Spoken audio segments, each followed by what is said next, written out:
তো আমাদের routine work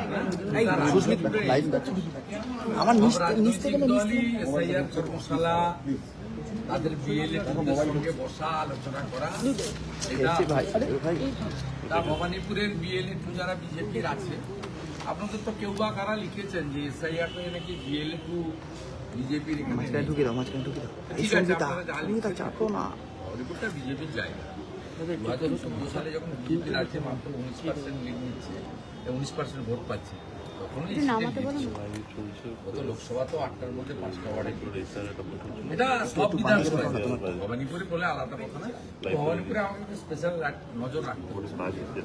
Trinamool Congress এখন লিখছে পশ্চিমবঙ্গ তৃণমূল কংগ্রেস, অল ইন্ডিয়া লিখছে না। সম্প্রতি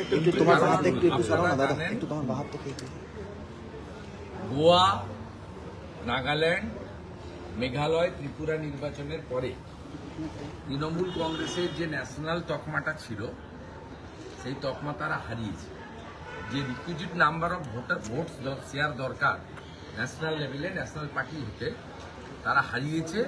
দুটো পার্টি ন্যাশনাল তকমা হারায় সেই সময়, একটা তৃণমূল আর একটা সিপিআই। এখন এই দুটো পার্টি পরবর্তীকালে আপ ও ন্যাশনাল পার্টি এখন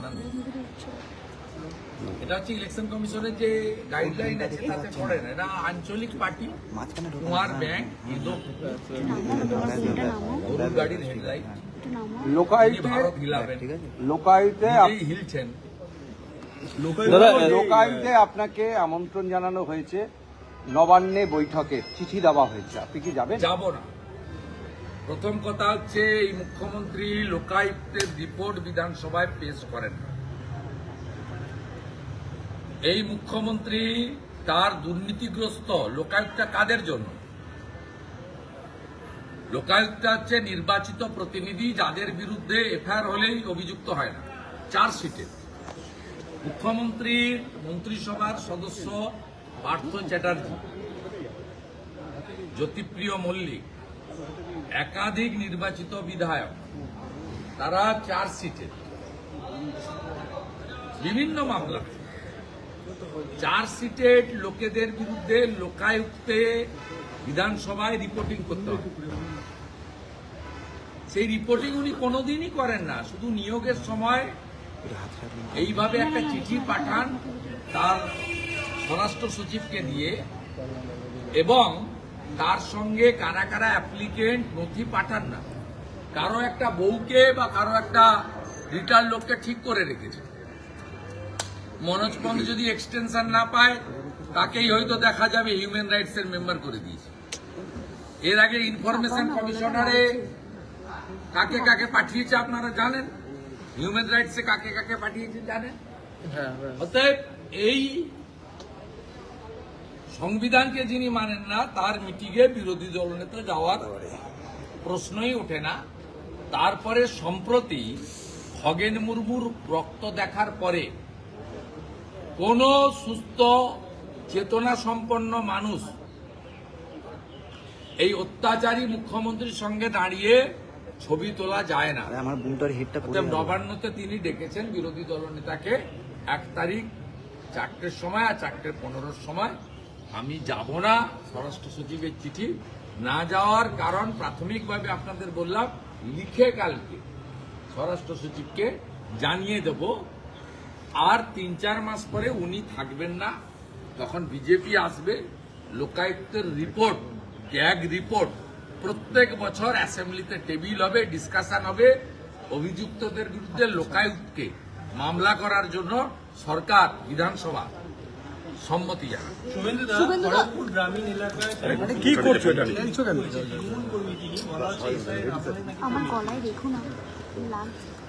দেখুন, এই মিথ্যাটা বেশ কয়েকদিন ধরে চালিয়ে যাচ্ছেন। এই মিথ্যা ওরা চালিয়ে যাবে। একদিকে এসআইআর বিরোধ করছেন, অন্যদিকে এসআইআর এর জন্য জেলায় জেলায় মন্ত্রী সাংসদদের পাঠাচ্ছেন, অন্যদিকে ইলেকশন কমিশনকে একদিকে মাইকে ধমকাচ্ছেন, আবার অন্যদিকে 10 জন এমপিকে পাঠাচ্ছেন ইলেকশন কমিশনারের পা ধরার জন্য। অতএব এদের একই অঙ্গে বহুরূপ, এই যাত্রাপাটি ছাড়া সম্ভব। টেন্ট মেখে যেমন যাত্রা করে, তাই এসআইআর হোনে নেই দুঙ্গা, পুরা লড়াই হোগা। আপনাদের মনে নেই? তারপর উনার ছোটটা বলেছিলেন না যে পশ্চিমবঙ্গে এসআইআর হবে না, তা 52,000 BLA2 দিয়েছেন কেন? একদিকে এসআইআর এর বিরোধ করছেন, অন্যদিকে 10 জন MP কে পাঠিয়ে দিয়েছেন জ্ঞানেশ কুমারজির কাছে পা ধরার জন্য, অন্যদিকে মনোজ পন্তকে লাগিয়েছেন ফোন করে করে ERO DEO-দেরকে বলছেন সব নাম তুলে দিন, কোনো নাম বাদ দেওয়ার দরকার নেই, কোনো নাম বাদ দেওয়ার দরকার নেই। মনোজ পন্ত ডাইরেক্ট ফোন করে বলছেন ইলেকশন কমিশন অবিলম্বে স্পেশাল অবজারভার নিয়োগ করুন, ইলেকশন কমিশন ডাইরেক্টলি DO ERO-দেরকে ভার্চুয়াল অ্যাকচুয়াল যেভাবে হোক নির্দেশনামা নামাবে। সোফার মাই নলেজ 1,20,00,000 ভোটার এখনো পর্যন্ত আপনার ডিজিটাইজ হয়নি, আর যা ডিজিটাইজ হয়েছে তার মধ্যে 27,000-28 লক্ষ নাম বাদ গেছে। কিন্তু এই সংখ্যা অত্যন্ত অল্প, অত্যন্ত অল্প।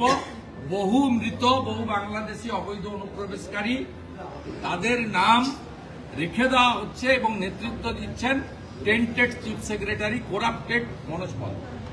আমাদের কাছে এভিডেন্স আছে, আমরাও পুরো নজর রেখেছি। প্রক্রিয়াটা আরো 2 মাস চলবে, আপনারা করতে থাকুন, আমরা কাটিয়ে ছাড়ব। আমাদের হাতেও 6 নম্বর, 7 নম্বর, 8 নম্বর ফর্ম আছে, আমরা প্রয়োগ করব। বিজেপিও খুব খারাপ একটা লড়াই, হয়তো আপনাদের চশমাতে আমরা নেই, তো আমরা আছি, মাঠে আছি। এসপি কে পূর্ব মেদিনীপুরে বদলি করা হলো, সমস্ত জায়গায় সমস্ত এসপি কেই বদল করা হচ্ছে ভোটের আগে। 40 জন আধিকারিককে বদলি করা হয়েছে ভোটের আগে। SP কে।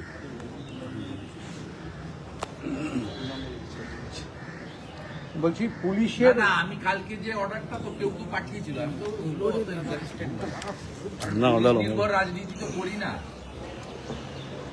মুখ্যমন্ত্রী ওখানে অমরনাথকে পাঠিয়েছিলেন, সৌমদীপ ছোড়াটাকে বাঁকুড়া পাঠিয়ে নিয়ে গেছে, এদেরকে দিয়ে তো অনেক কাণ্ড করছে। তাতেও 46% ভোট বিজেপি পেয়েছে, 16টার মধ্যে 15টা বিধানসভা লিড নিয়েছে। ওটা স্বাধীনতা সংগ্রামীদের জায়গা, রামপল্লিত সরকার হয়েছিল। বুদ্ধবাবু গোটা রাজ্য থেকে পুলিশ পাঠিয়েছিলেন, চটি পরা পুলিশ এবং আপনার লেস লাগানো জুতো পরা পুলিশ, সবাই একসঙ্গে গেছিল। নেতৃত্ব দিয়েছিলেন অরুণ গুপ্তা, রমেশ বাবু। ইতিহাস জানেন না, CPM এর কথায় শ্যামল চক্রবর্তীরা বেঁচেছিলেন লক্ষণ সেনকে খুশি করতে। 5 জন IC পাঠানো হয়েছিল, অশোক মিশ্রকে, অরিজিৎ বাবুকে, এরকম বাছাই করা। তাদের বেছে দিয়েছিলেন হুগলি এবং অবিভক্ত বর্ধমানের নেতারা, অমলবাবুরা, বিনয় কোঙাররা, তারা বেছে দিয়েছিলেন, নিরুপম সেনরা। সেই ওসিরা গিয়ে ওখানে কিছু করতে পারেনি। আপনারা ইতিহাস জানেন না, 1.5 বছরে 7টা SP দিয়েছিলেন বুদ্ধবাবু, CPM এর চাপে। বুদ্ধবাবু লোক ভালো ছিলেন, CPM আলিমুদ্দিনের চাপে ওনাকে দিতে হয়েছিল। কে? জি অনিল শ্রীনিবাস, SS পান্ডা, অশোক দত্ত, অশোক বিশ্বাস, বাস্তব বৌদ্ধ, জয়রাম রমেশ, এইরকম 7 জনকে দিয়েছিলেন 15 মাসে। তারপরেও অতীত করে দিয়েছি। 2019 আমি বিজেপিতে জয়েন করিনি, বিজেপি ওই জেলায় পেয়েছিল 37%। আমি জয়েন করার পরে 21-এর ভোটে তৃণমূল পেল 43%, বিজেপি পেল 44%, 7টা MLA জিতল। 24-এর নির্বাচনে বিজেপি পেল 46%, 2টো MP জিতল। অভিজিৎ বাবু 80,000-এর কাছাকাছি, সৌমেন্দু 50,000-এর কাছাকাছি। 16টা বিধানসভার মধ্যে 15টাতে লিড। লিখে রাখুন আমার নাম করে, 16টাই পদ্মফুল পাবে। 51% ভোট আমার টার্গেট। 37টা 44 করেছি, মাত্র 2 বছরে, 44টাকে 46 করেছি মাত্র 3 বছরে, আর 2 বছরে মানে 24-এর পরে 51% ভোট দিয়ে বিজেপির 16টা সিট জিতাবো। আর পশ্চিমবঙ্গে পূর্ব মেদিনীপুরের পার্সেন্টেজ 46% ভোট নিয়ে বিজেপি সরকার করবে। বলছি এই ওয়েলফেয়ার অতএব বিপিন অধিকারীর বাড়ির ছেলেকে, 8 বছরের ব্রিটিশের জেলে থাকা লোকের বাড়ির ছেলেকে পুলিশ দেখিয়ে খালা মমতা কিছু করতে পারে না। শুভেন্দু ওয়াকফ সম্পত্তি বলছি সারা রাজ্যের ব্যাপারে শুভেন্দু ওয়াকফ সম্পত্তির খতিয়ান শেষে নবান্নর তরফে বলা হলো যে আরে রাজ্য মেনে নিল এটা। খেলায় না পড়লে বিড়াল গাছে ওঠে না। আমি সিদ্দিকুল্লাহ চৌধুরীর স্টেটমেন্ট শুনতে চাই, তোহা সিদ্দিকের স্টেটমেন্ট শুনতে চাই। যারা মমতা ব্যানার্জিকে বলেন যে মুসলিমদের প্রোটেক্টর, আমরা বলি মুসলিমদের মমতা ব্যানার্জি তেজপাতা হিসেবে ব্যবহার করেন। আজকে আমি প্রশ্ন করতে চাই, মোথাবাড়িতে 68টা হিন্দু দোকান ওয়াকফ অ্যামেন্ডমেন্ট বিলের বিরুদ্ধে ভাঙা এবং পোড়ানো হয়েছিল, তাদের কাছে ক্ষমা চাইবেন তো মমতা ব্যানার্জি? হরগোবিন্দ দাস, চন্দন দাস খুন হয়েছিল ওয়াকফ অ্যামেন্ডমেন্ট বিলের বিরুদ্ধে, মমতা ব্যানার্জি উস্কে ছিল, সেই জন্য তার ক্ষতিপূরণ আপনি দিতে পারবেন, ফিরিয়ে দিতে পারবেন? শামশেরগঞ্জ ভুলিয়ানের হিন্দুরা দেশি নৌকো করে স্বাধীন ভারতবর্ষে প্রথম লোক হিন্দু পলায়ন দেখেছিল, বৈষ্ণবনগরের স্কুলে গিয়ে উঠেছিল। এত খেসারত দিতে হলো কেন? আর আপনি ওয়াকফ অ্যামেন্ডমেন্ট বিল, তার আইন মেনে নিয়েছেন, মানতে তো বাধ্য। বাবা সাহেব আম্বেদকরের সংবিধান শেষ কথা বলে, তাই লেখা আছে for the people, by the people, of the people, not for the Mamata, by the Mamata, of the Mamata. নেই, সংবিধান শেষ কথা বলে। যেদিন দুটো পার্লামেন্ট পাস করে দিয়েছে, রাষ্ট্রপতি অ্যাসাইন করে দিয়েছে, ভারত সরকার রুল জারি করে দিয়েছে মাইনরিটি অ্যাফেয়ার্স মিনিস্ট্রি, সেদিনই আইন কার্যকর হয়ে গেছে। অতএব এই যে জলটা ঘোলা করে খায় না, এই অবস্থা হয়েছে এই তোলামূল সরকারের।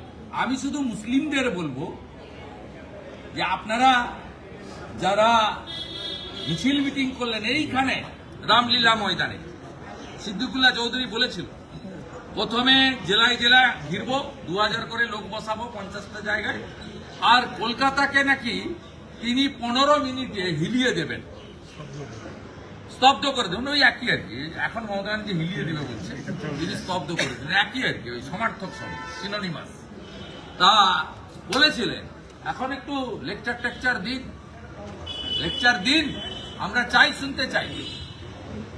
আর যে হিন্দুদের ক্ষতি করেছেন এই আন্দোলনের মধ্য দিয়ে, তাদের ক্ষতিপূরণ দিন, গলায় গামছা দিয়ে ক্ষমা চান। মমতা ব্যানার্জি 3 আর 4 মালদা মুর্শিদাবাদে 4 তারিখে ক্ষমা চেয়ে আসুন, গিয়ে ক্ষমা চেয়ে আসুন। আর মুসলমানরা যদি সত্যিকারে ওয়াকফ অ্যামেন্ডমেন্ট বিল গ্রহণ না করে থাকেন, তাহলে মমতা ব্যানার্জিকে বয়কট করে দেখান যে আপনারা ওয়াকফ অ্যামেন্ডমেন্ট বিলের বিরোধী।